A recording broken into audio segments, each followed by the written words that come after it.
I'd like to tell you that I'm very happy to be here to see such a public, a young public interested in families. And also, I would like to thank for the invitation I received to talk to you this morning, and about a beautiful and awesome topic that are the families and the role of the families in shaping our future. I'm Angela Gandra, as you know. I was the National Secretary for the Family in Brazil. Now I'm a lawyer. I have an Institute of Law, Economics, and Philosophy. I teach philosophy of law at a university, and I also work in the international scenario for to protect families and not to project families, I would say. So let's enter our topic. So, why families? Now, I'm going to talk about an anthropological approach. Our origin is a family. We come to the earth from a family. We need a family. We need a place to be raised and a place to go back each day. I travel a lot, for example. The best thing is to come back to your family, to your house, to your home. Everyone needs a home to be educated, a home to go back, a home to work for, a family to work for. The family is the school of love. You can think about, if I ask you what the thing you most want in this life, happiness, yes. But what is happiness? Is to be loved, to be respected, to be loved unconditionally. And the human being needs that. And sometimes we can say, even philosophically, that at the moment we are suffering a crisis of love. We don't love each other. We are utilitarianists. We use the others for our goals. The others became a means for our goals. And in the family is the way you learn to think about the others, to focus the others, to learn to love. And if we don't have this lesson when we are young, when we are children, we're not going to learn that when we enter the world. So we need this school of love. Sociologically, also, we need, the family is a school of relationships. When you have a dysfunctional family, when you have a destructured family, people get out of the house, go to the university, go to the school, lost. And they don't know how to have good relationships because they are also always defending themselves, protecting themselves from the other. So at home, you learn to have good relationships. When you don't have that at home, it's very difficult to have good relationships outside. And you have troubles in your work, at university, with your colleagues, because you're not prepared to. Also, families are important for social and political relationships. Why? Because families are a school of citizenship. When you learn that you have another person beside you, and you have to think about that person. If you grow up like selfish, without good relationships at home, when you enter the society, you're going to fight for you, not for your nation, not for your country, for example. So at home, you learn to think about the others in this way, to help the others. And also ethics.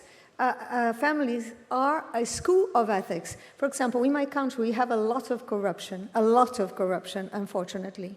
But where do we have to start? In the families. If I have like corrupted parents, I'm going to be a corrupted person as well. If I have like pedophilia at home, if I have, violence at home, domestic violence, I'm going to grow up with no ethics, with no values. So we have to invest in families for human values as well. And also, the legal approach. Why do we protect families? Because families generate people. And we're not like animals, that we are born and you go to the field and there's no problem. A horse is born and go to the fields and no care. No, they don't need care. But we do. We are born needing help. No, and we have to be educated. So the state protects the family, first of all, to guarantee the education of new citizens. No, and also because we need to protect the property as well. The communism fights property. Why? Because the property, when you have a family, you want a property. And the property is your place for your own freedom, no, and to raise your family as you want. So when you have strong families, you're going to have also this space of freedom, and this is a space to have your own style of life. These are some of the reasons we should protect families. And when I became the when I became the secretary for the family in Brazil, was the first time we had a ministry for the family and a secretariat for the family. And where did I go to? I came to Hungary to learn about public policies for the family, because you invested in families, and the nation is growing. No, you need Hungarian citizens, you need people to protect your own culture. And I learned about that with the government here and also with the people, because people care about families. No, and you see, I got to know Hungary before this public policies for the family. And then I came and got to know Hungary with these public policies. And I could see that there was joy in the streets, because it's a young nation now.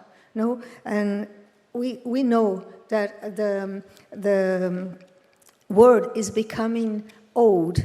Elon Musk said that, and also here in Hungary, that we don't fear the climate change, but we fear the demographic winter.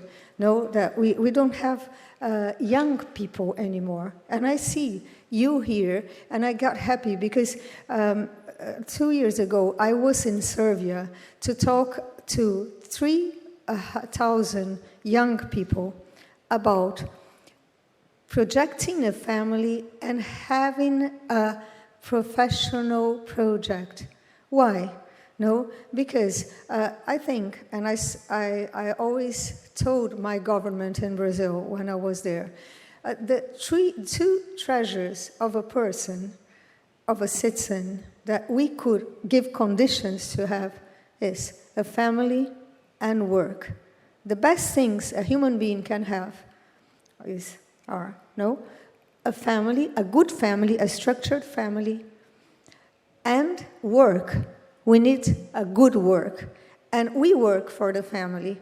And as I said before, we have a place to go back every day, and a goal, a target that to work for, for our families. So I got so happy in Serbia to see that the government said, we don't want children to be born in any place and not be raised or in a monoparental family, suffering the lack of a father, of a mother. So we want good families for our children to grow. So this is a great project. You have to think about, how am I going to build a family? Which kind of profession I'm going to have to raise this family? And think big, think high, not in a mediocre way, like, I'm going to earn money, some money, have fun. No, I'm going to do something for my country. I'm going to do something for the world and for my family, and have a super big professional project, no? So this is what our family is for. And which kind of benefits we have?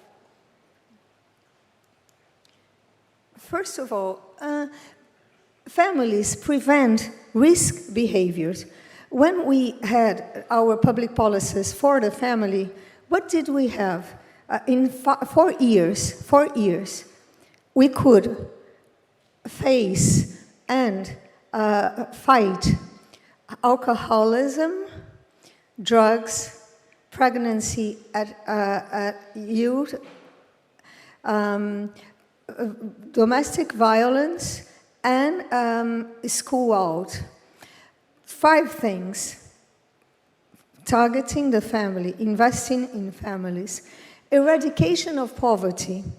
The form of being poor, having a poor nation, is to have a destructured family, because people go to work and can't concentrate. People, we have absence in the work.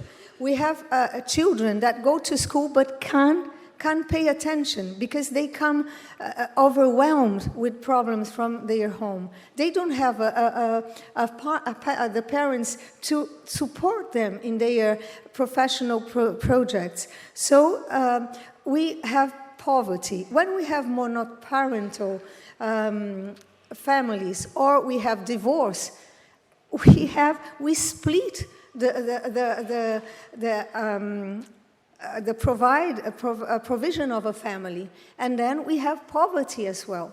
And when we have strong families, we have a rich nation, because it starts to grow. And also, as we told before, the family is a cradle of well-raised citizens, firm citizens, secure. You know why? Because when you are loved, when parents care, people grow up secure. They have their own security because they're loved unconditionally. I work with South Korea. I gave classes in South Korea, and if you want to see K-dramas, they're very interesting. But in all K-dramas, all of them, you have always a problem inside the family. A child that was born in a destructured family, and later on, she suffers, she's lost, she doesn't believe in people, she doesn't trust people. And in Korea, they told me, we invest in people. We have technology, yes. We have lots in 30 years, they changed the country from after the war, right, the Civil War. But they said, we invest in people. No, Hungary invests in people. No, to invest in family is to invest in each person that can be born in a cradle of well-raised citizens. And which kind of challenges we have today about the family? The concept of family. I don't think about a concept of family like, is this, which kind of family, is species of family? And no, I say, let's see the family, the natural family, the way we learn. The professor, I have an expertise in Harvard, that is Lon Fuller. He used to say, the way things are, it's in the air. We understand what a family is, right? So the first thing is like to see what is natural, what is a normal family, and try to enforce this concept, right? Through life, and seeing the damages sometimes artificial situations can do to the nation, to the people, and all that. The second thing is strengthening family bonds. Today, we have hypersexualization situation. What that means? Now, you separate sex from love. So people stimulate sexual life without love. But we're not animals, so we have to be loved. We have to be respected. And then sometimes this makes people not think about the other as a person you can love, but as a means for your pleasure. No, and this is also inside the family. With pedophilia, for example, unfortunately in my country it happens. No, with infidelity. So in Brazil also, people stay in their work until night working, but it's not all about working. It's all about having sex with others, and it's unfortunately is like that. And sometimes that, this makes families very weak. No, when you have a possibility outside the family, or nobody wants to be to have a partner that is unfaithful to you. We suffer with that. So, but today is like that. People stimulate that. And we think it's okay. No, we think about sex as a biological reaction, but it touches your heart, it touches your soul, it lives in your soul, marks, and then you think like you use the other for your pleasure. So you're not going to be happy at all, and also you're not going to have strong bonds in your family. So we have to think about that. What means love for me? What is love inside the family? No, and build a family or build relationships right now with your fiancé or with your girlfriend or boyfriend. No, in a human way, thinking about the other, respecting the human dignity of the other. So this is something that is happening today, and we should think about our hearts. How do I direct my heart? No, because in the end of the day, it's going to be you who's going to suffer, first of all. So we have this problem today, no, about separating love from sex and never finding ourselves in the track of love. The third thing is work-family balance. People work a lot and don't have good time for the family, a quality time for the family. So we have to think about that also. No, do I care for my family? Do I listen? When I was in the government, we used to say, be unreplaceable in your family, and do as much as you can to contribute to the society. We have to give these conditions. The government has to give these conditions for people to have time for their families, and also to do as much as they can through their mission, through their professional, the professional career, right?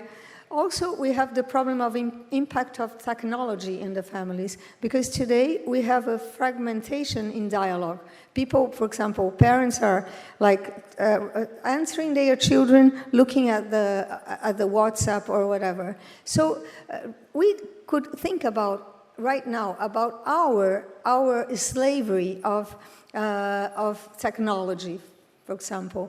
Do we care about people beside us, or do we care about people in the Instagram or Facebook or no? So we are studying all this problem inside the family to make parents look at the eyes and listen to the heart. Sometimes we have to look at the eyes of a person and listen to their hearts, no, and especially parents towards their children. Family and education is also a problem. Maybe not here in my country. They took away the family from the education, and it's the state who educates people.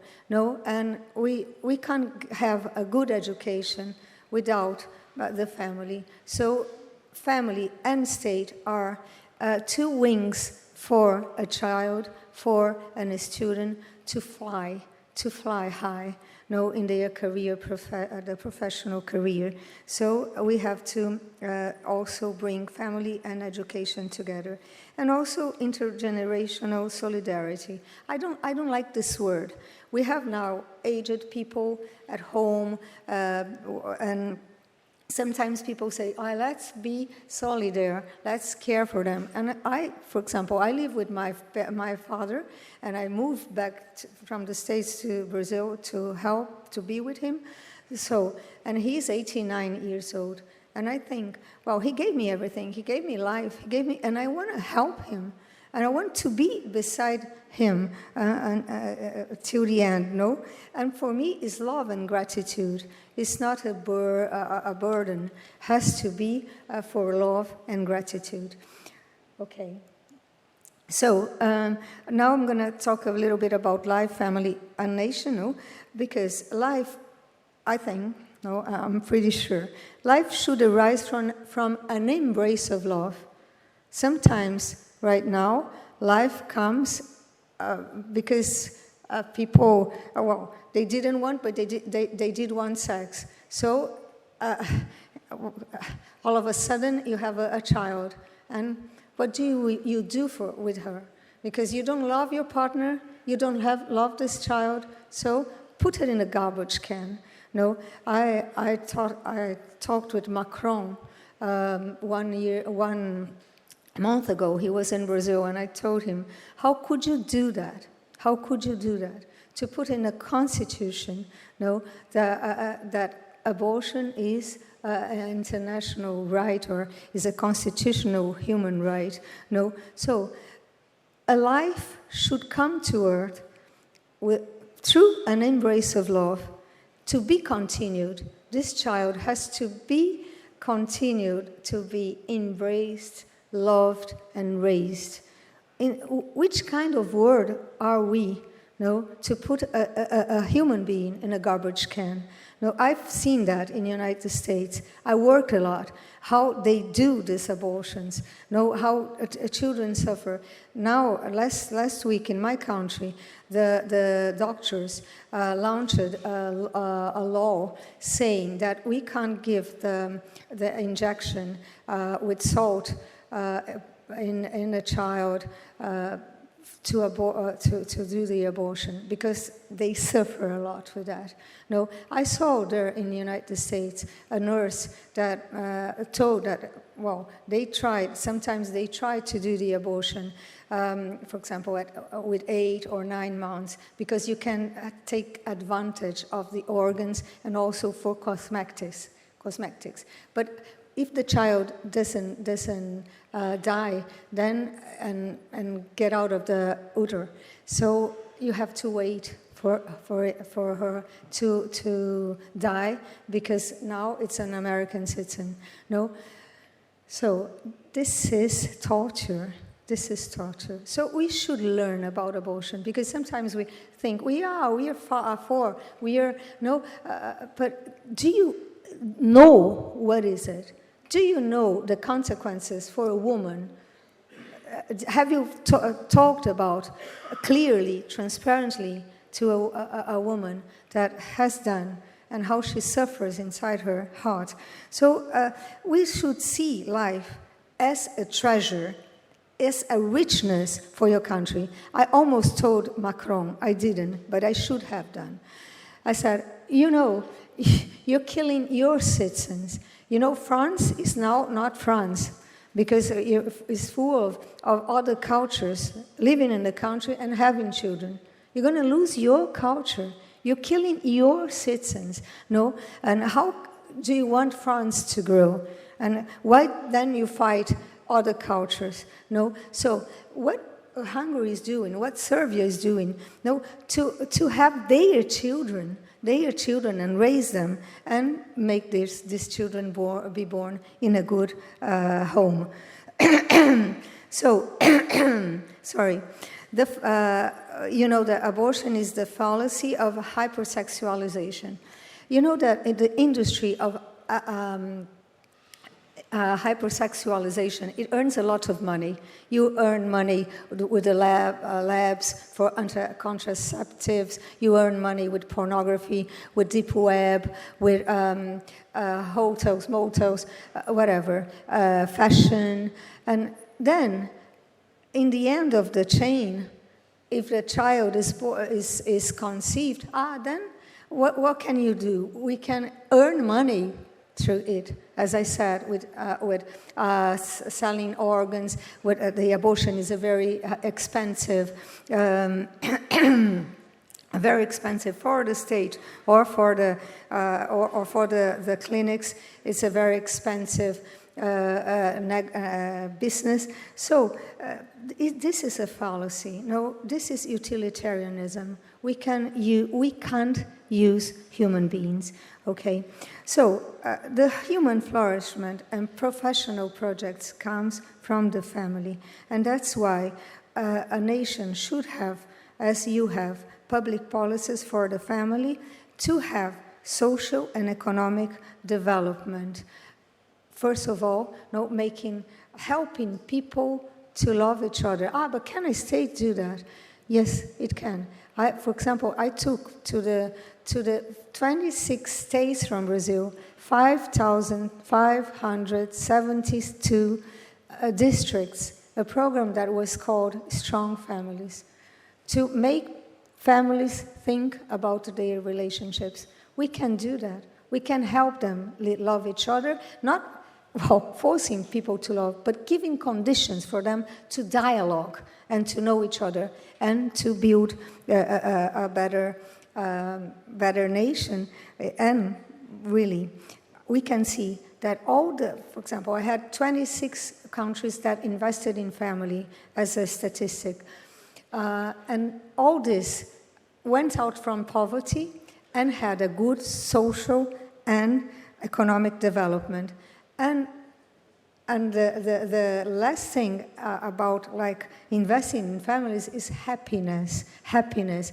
Aristotle would say that if you want a human being happy, make him be loved, and then you have happiness because you have a place to go back. And the last thing is, in the international arena, we are fighting for family. Sometimes you can think, no, but the world is now interesting in other things, as ESG or sustainability. The main thing really right now is sustainability of relationships, people getting along well. And these soft skills are very important. So people at UN, they care. The first time I talked, I had a speech at UN. It was was the Convention for Population and Development. And everybody was talking about reproductive rights, sexual reproductive rights, and I said, I'm going to talk from Brazil and talk about families, because population and progress and development is all about families.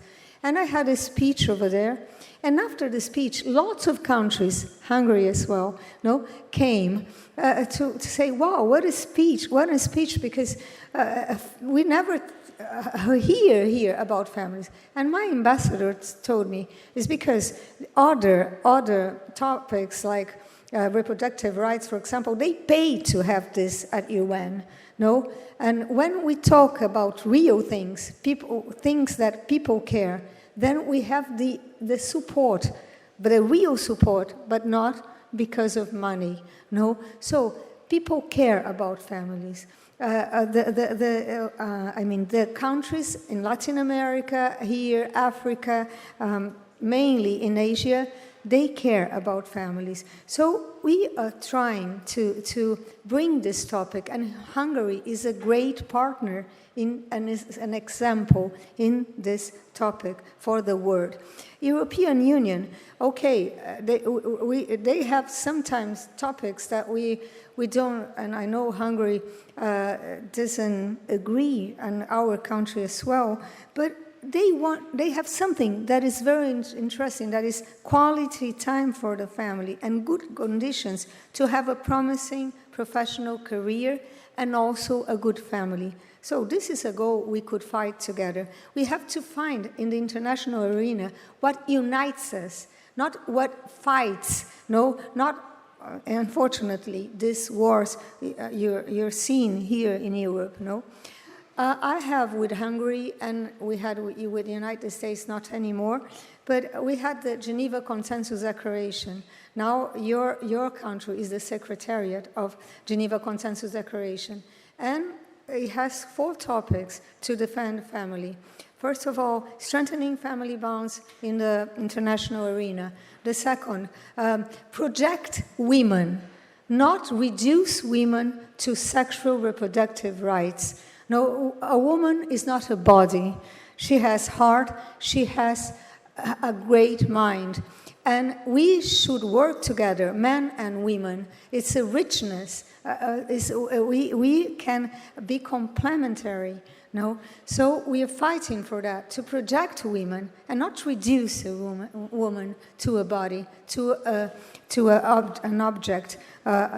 We say that in law, reification, to make a woman a thing, has. So, and the third thing is that there's no international right to abortion, right? And we saw that in the United States, we had the overturn of the Roe versus Wade case that was a light for the world. And the fourth thing is the rule of law. No international organism can enter a nation to say what is right to this nation. We have to have our own rule of law and sovereignty. So we can't have pressure to change our laws when we see that is good for us. For example, in Latin America, they are fighting through a case that is called Beatriz case, to make the abortion an international right and public service, health public service. We said in Brazil, no, we have our laws. You have to respect our sovereignty, as Hungary does in European Union and other organisms. Well, let's end up almost, and I'm going to say, family is a project of all and everyone. Why do we care for families? Because it's important for the nation. It's a project of all. If the family is bad, the world is bad, our nation is bad. But we can't think only big. When we think about the family, I want you to think about your family now. Because it's our own project. When our family goes better, the other families goes better, because we become an example and we can help people to have a better family. I know it's hard, and I don't believe, for example, I work in politics, and I didn't believe the politicians that would say, wow, I'm working for the nation, I'm doing a lot, I'm dying for the nation, and their family, like divorce, children committing suicide that happened. And I don't believe that. You have to solve your problem first. So, how is your family now? How are the bonds in your family? Do you despise people? Do you disrespect people? No? Do you love people? Do you serve in your family? So think about your family first. Help your family first, right? And and then think about other families, but help them. No? And what comes next when we invest in family? No? A lot of work to manage an increasing and outside growth. When we invest in family, the problem we're going to have is to administrate, to manage development. That's it. Thank you. And if you want to ask anything, I'm available.